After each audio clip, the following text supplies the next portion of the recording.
Learn the most advanced recruiting techniques. Land the most desirable talent. Launch your company towards massive success. This is the Higher Power Radio Show with Rick Girard. How do companies fail after an offer is signed? So your offer has been signed, the candidate is committed, now what? Ever had a person sign your offer and not start? Most likely you failed to keep them engaged in active participation while waiting for their start date. Or maybe you had a person start and then not come back the next day after work. So it's probably not their fault. It might have been a bad hire, but most likely it was yours. My name is Rick Girard, and you're listening to the Higher Power Radio Show, where we focus on helping companies solve the most difficult hiring challenges. Today, we are talking to Elizabeth Pate-Morton, who has extensive experience leading HR. Elizabeth was a key member in the HR leadership team at Apigee, which successfully went public in 2015. And now she's heading up human resources for a company called Snowflake Computing in San Mateo, California. And let me tell you, Elizabeth knows this process. I've personally worked with her, and believe me, she's outstanding in an onboarding process. She knows how to keep new employees engaged and invested. She's one of the best. So, Elizabeth, thank you for being with us today on the show. Thank you. That's a very nice introduction. I'm very flattered. You're welcome. As a recruiter, so let's kind of hop into it. You know, I've successfully, hypothetically placed an individual with your company, and my job is not necessarily done, but now is time for the handoff, and I think this is where a piece that's quite crucial in the hiring process and often overlooked. And I feel a lot of companies kind of drop the ball on this from this perspective. So what do you feel, Elizabeth, organizations typically do wrong in this transition? I think a lot of times it's not necessarily something that people do on purpose or organizations do on purpose, but companies are busy, especially companies in Silicon Valley that are in high growth mode. So you are out there casting a wide net, trying to fill your position so that you can grow your company. And oftentimes it's resources and it's time. So the recruiters have found a candidate, now they're going to move on to the next person, but there's a period of time between when the candidate accepts the offer and then when they walk in the door, and that's one period. And then from day one, how they're greeted and how they're onboarded is step two. They have to show up for step two to start. Absolutely. It's critical that they show up for the first day. Absolutely. If they don't, then something went wrong between the time the offer was signed and that first day. And I think companies can really invest in that time. And it's not a lot, right? You just have to have a consistent process. Absolutely. And so what we're talking about here is engagement, right? Engaging the candidate through that process. Yeah, and when you're talking about engagement, you're talking about engage, and then engage some more. And there's a fine line between communicating with someone and harassing them, right? You don't want to come across as a stalker that's calling them every day, but you want to come from a place of emotion as opposed to a place of direction. Emotion lets you connect with the person directly versus filling the gap and the role. What you want to do is your candidates accepted the offer. The manager should be reaching out to them right away and expressing to them how excited they are about that person joining the team and making sure that their level of excitement is the same for the candidate coming in and the manager bringing them in. They should invite them in for lunch, right? Have them meet the rest of their team. And it's not a working meeting. It's just an opportunity to put face time with people. If your company has swag, send them a box in the mail, get them a T-shirt, get them a sticker, we have temporary tattoos here, so that's kind of fun. Whatever you have, get it in front of them because you want them to continue thinking about your company during that transition period. And domestically, that's typically going to be 2 weeks. Internationally, now you're talking a month, and a lot can go wrong in 30 days. Absolutely. And what you want to do is make sure that guys like me or hiring managers who worked with them in the past, once you check references to find out they're looking, don't take advantage of that 2-week cycle. Mm-hmm. Exactly. Yeah. So let's define for me what you consider to be, like, at its root, employee engagement. For me, employee engagement is giving people the feel that they belong in the circle that you're bringing them into. Companies really are like a tribe, right? You've got everyone really looking at the same goal. You've got everyone has a different responsibility to make that tribe successful. And so if you bring people in and you give them the feeling that no matter what their role is, that it is critical to the success of the organization, it helps them to understand why they're there. On the flip side, you have to let them know why everyone else's role is critical so that they're part of a team and that they understand where their piece is and how the performance of that piece affects the other people in the team. You have to engage with them, and it starts in the interview process. It becomes critical once the offer has been signed, and it doesn't stop on day one. It's a continuous process that goes on. And, it's like a big family, right? You don't just ignore someone in your family when things are going poorly. You bring everybody together and you solve together. And engagement is knowing that you can do your part and you can also help with everybody else's. Gotcha. Well, some families do ignore the the elephant in the room, right? Right. Not my family particularly. Okay. So, what's the most common way that you've seen that organizations actually fail in when it comes to this process? It's simple. They get too busy and they start looking to the next role to fill. And so your candidate's accepted, and then you don't think about them until they start. The worst feeling that an employee can have is when they walk in the door on day one and everyone looks surprised that they're there, right? No one's taken the time to reach out to them. There's no welcome note. There's, their manager maybe is off that day and they haven't assigned someone else, right? And the person literally is standing there looking around wondering, I don't even know what my part is or why it's important. No one cares that I'm here. Yeah. So that it's really important that you have a nice process set up in advance so people feel welcome and excited. Which brings us to the second step, which would be onboarding, right? So where do you see the failure on the onboarding process? Well, I've worked in companies where you've come in on your first day and they sit you at an empty desk and give you a stack of forms, and you spend the first couple of hours trying to figure out, where your direct deposit's going and who they should call in case you faint. That's all necessary, but it's not really engaging them right away. It's sort of sitting them in a corner. What I find is much better is to give them all of that stuff in advance. And some people will show up with it already done and some people won't, and that's fine. But the critical part of day one is getting them in a room with other new hires and representatives from the company. So you get in there and you set the energy level minute one, day one. So I typically am the first presenter at our onboarding now, because I come in, and as you hear me now, I have a good high level of energy. I try not to drink too much coffee in the morning. I don't want to scare them or think we need seatbelts in the training room. But, I set them off at the right pace. And then they get a chance to meet me. They get a chance to meet some folks from our IT department. They get a chance to meet some folks from security. We show them a video that shows our CEO and his energy level, which I've got nothing on him. And it really gets people engaged and really feeling like, wow, this is a whole program to get me used to being here and to let me hit the ground running. And they instinctively know that you've put some time and effort into making sure that they have a smooth entry into your organization. Got it. Sitting them in a desk in the corner, not great. All right, so I want to, on the second part of the show, I'd like to dig into a little bit more of a step-by-step where we break that down a little bit for some of our listeners. But, so, what would you say would be kind of, in building out this process, and I know that you just mentioned people get busy, right? What would be some of the challenges they face in building out this process that maybe we can help them out with? I think you need to have one person own it. So you have to give it to someone who is passionate about the organization. You want someone who's got the right energy level, who can really sell it, and it doesn't have to be a leader. Some of the strongest leaders that we have are not defined as managers. They're people in the organization that other people look to. So we brought in the person I call our culture officer, who's been here from day one. And I think that's a good person to start with in a smaller organization, is someone who's been there a while. And not someone who's at an executive level, someone who can really put some time and effort into rallying the troops around who's going to present and what type of content you're going to present.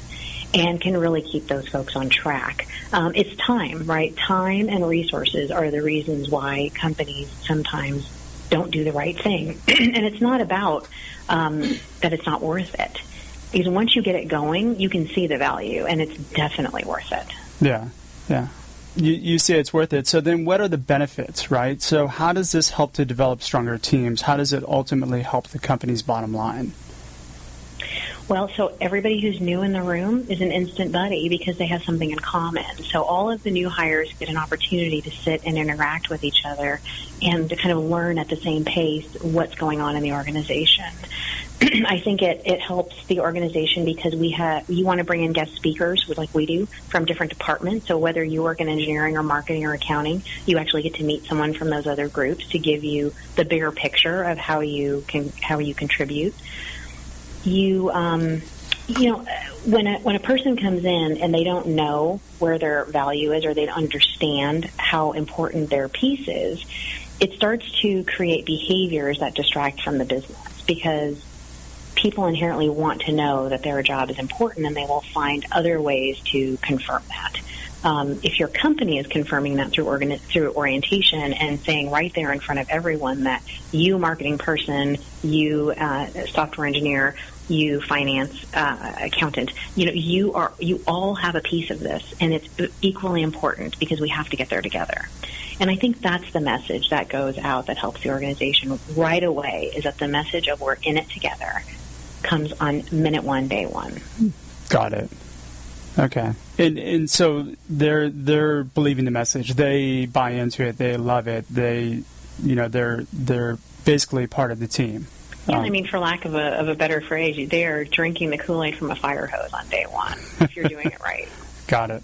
So let's see. We're going to take a quick break. We're talking to Elizabeth Pate-Morton about the challenges companies face when they're waiting for a new hire to start. When we come back, we'll discuss how to keep your new employees excited about your company and, more importantly, step-by-step how to do it. We'll be right back.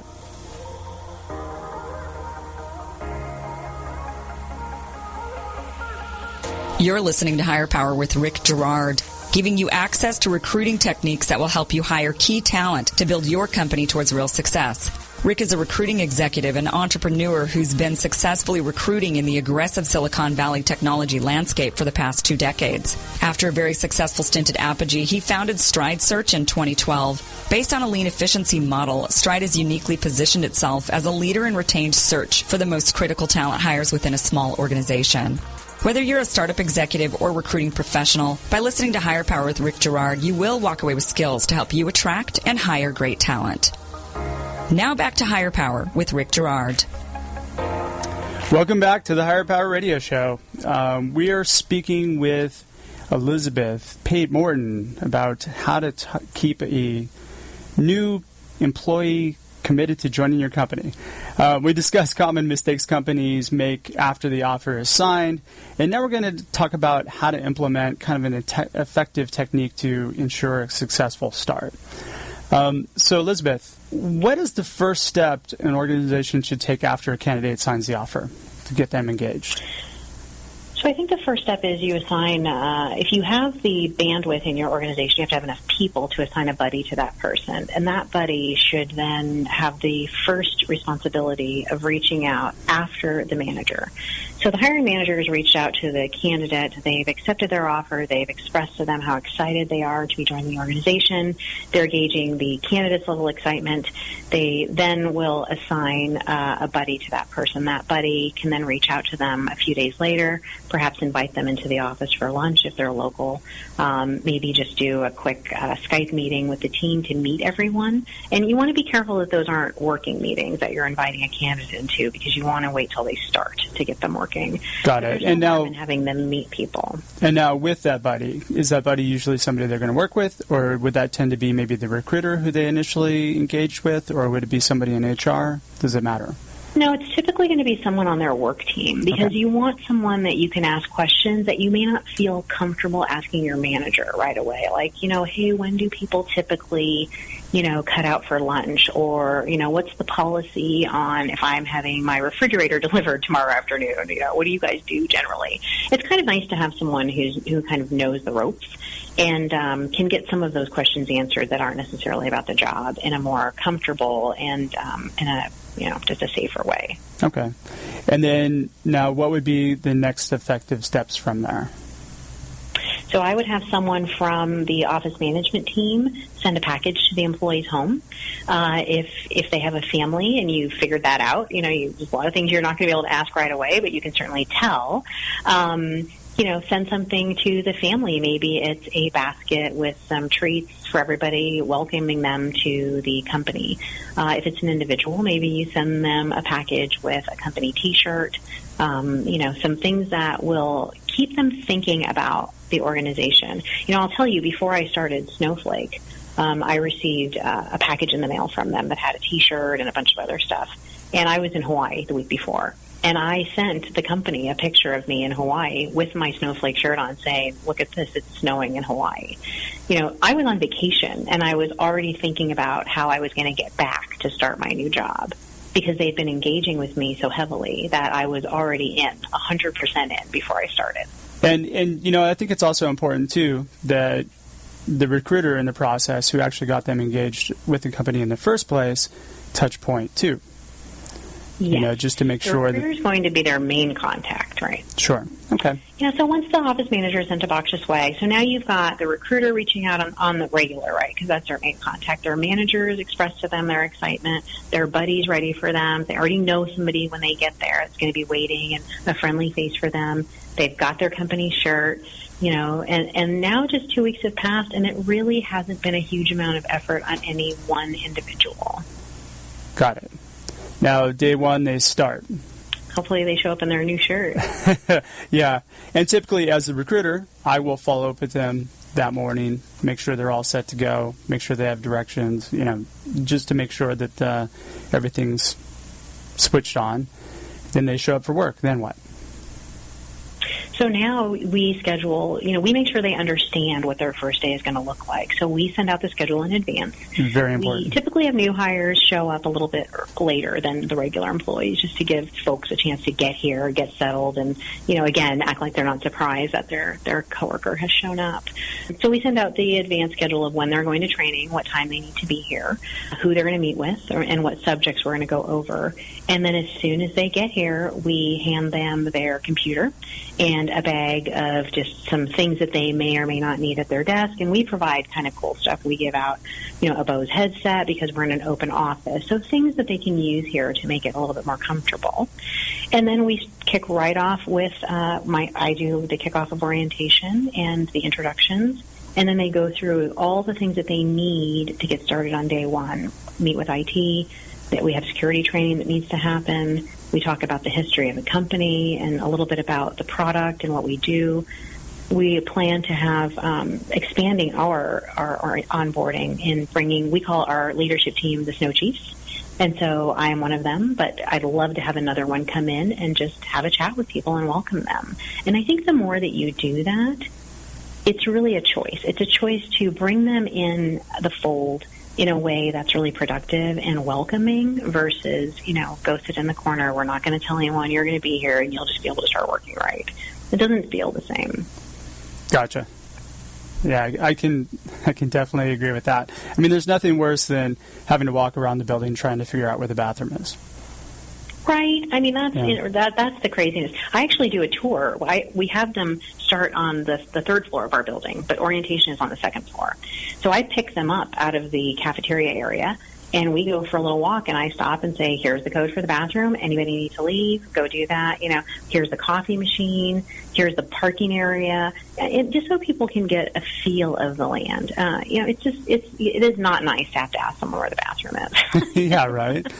But it's a good thing you've got that buddy. Hopefully the buddy's been to the bathroom at least once. Now, are you taking them around and actually introducing them to the different department heads or letting them know who's who or, Not yet, because we go through that as one of our slides. But what I do is I'll tell them, this particular area is where engineering sits, marketing and sales are across the street, finance is downstairs. And so if they need to find somebody, they have an idea where to go. We're in a little bit of a unique situation in that we have 4 floors in 2 separate buildings across the street from each other.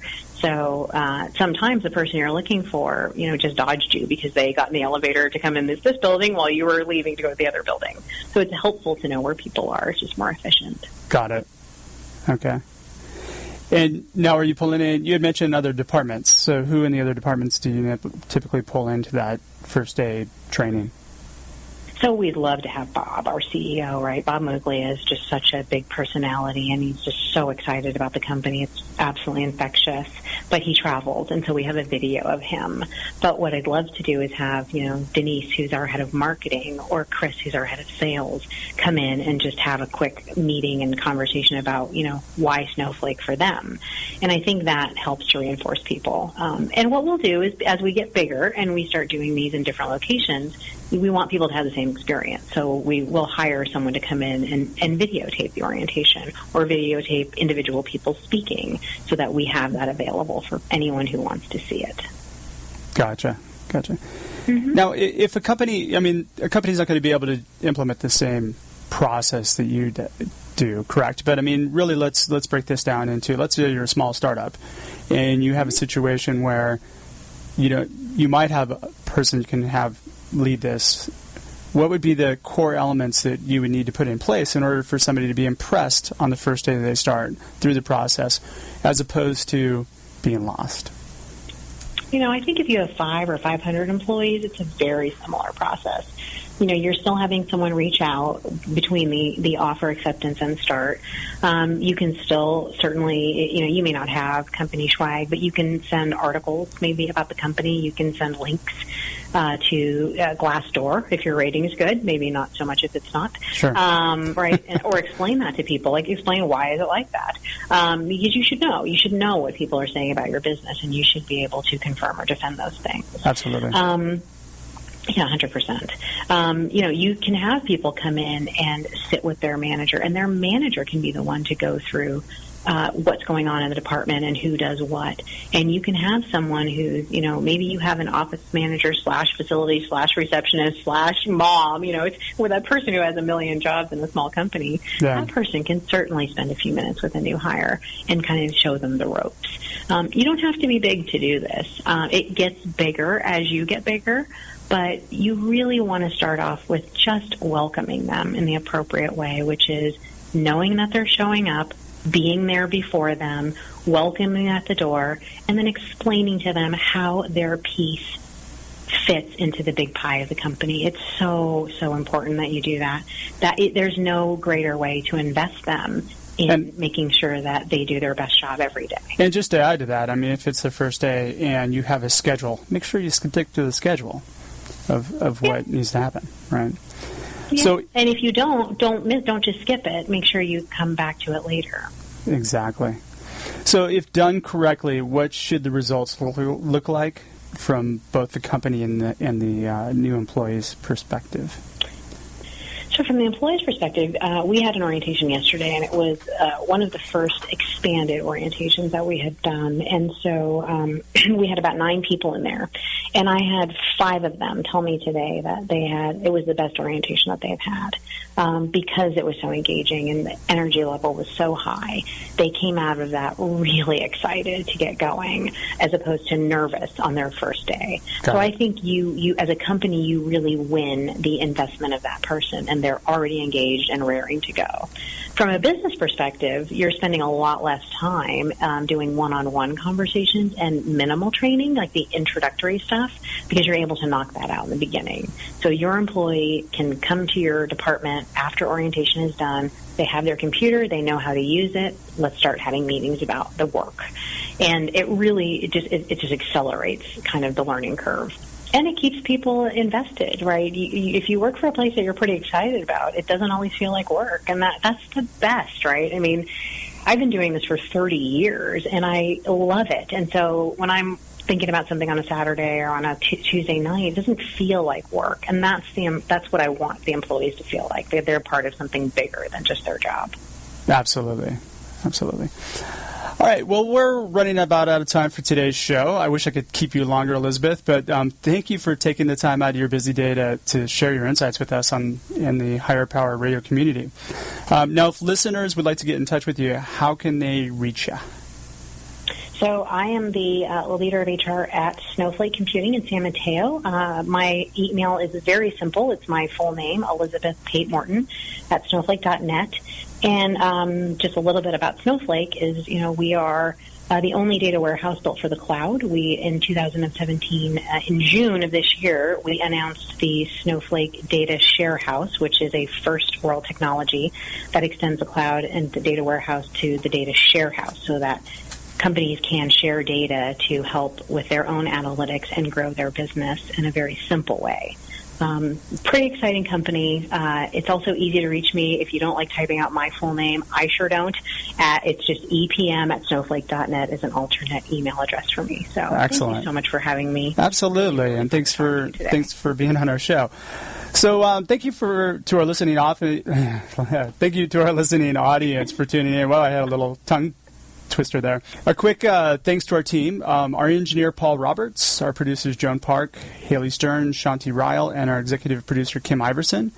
For the latest insights on the Higher Power Radio Show, follow our Facebook page at Higher, H-I-R-E, Power Radio Show, or check out our blog on stridesearch.com/blog. Tune in next week as our guest will be Corey Estes, who is the talent acquisition professional over at SpaceX. I'm your host, Rick Girard, and you have been listening to the Higher Power Radio Show. Aloha. Thank you for listening to Higher Power with Rick Girard on OC Talk Radio.